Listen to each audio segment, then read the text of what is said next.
నా పేరు అంబాల అశోక్. 2వ వార్డు నుంచి కాంగ్రెస్ పార్టీ అభ్యర్థిగా మొదట బీఫామ్ ఇవ్వడం జరిగింది. ఇండిపెండెంట్ అభ్యర్థిగా ఈరోజు 2వ నామినేషన్ వేయడం జరిగింది. గౌరవ ముఖ్యమంత్రి గారు రేవంత్ రెడ్డి గారి యొక్క అభివృద్ధి పథకం నడుస్తున్న తరుణంలో నేను కూడా 2వ వార్డుని అభివృద్ధి చేయాలనే ఉద్దేశంతో ఈరోజు ప్రభుత్వ డిగ్రీ కళాశాల 2వ వార్డు నుంచి నామినేషన్ వేయడం జరిగింది. నా నామినేషన్ సహకరించినటువంటి అంబాల విజయ్ కుమార్ బాబాయ్, మా బాబాయ్, నాకు సహకరించినటువంటి మా నాన్నమ్మ అంబాల వెంకటమ్మ గారికి కృతజ్ఞతలు. ఒక ముఖ్య ఉద్దేశం ఏంటంటే, మా 2వ వార్డులో అనేక సమస్యలు ఉన్నాయి.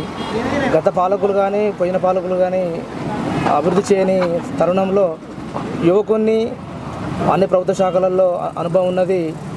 గౌరవ 2వ వార్డు ఓటర్ మహాశయుల విజ్ఞప్తి, నేను మొదటి నుంచి అన్ని ప్రభుత్వ ఉద్యోగాలకు ప్రయత్నం చేసినాను. నాకు ఏ ప్రభుత్వ ఉద్యోగం రాలేదు.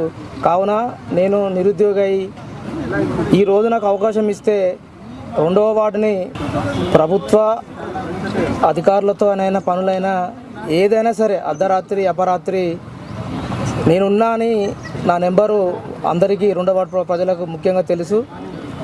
వెంటనే ఆపదలో ఉన్న కష్టాల్లో ఉన్న వాళ్ళు చేసినటువంటి 10-15 నిమిషాలలో వచ్చే ఆ పనిని సమస్యను పరిష్కరించి వారికి అందుబాటులో ఉంటానని పత్రికా విలేకరుల సాక్షిగా ప్రమాణం చేస్తున్నాను.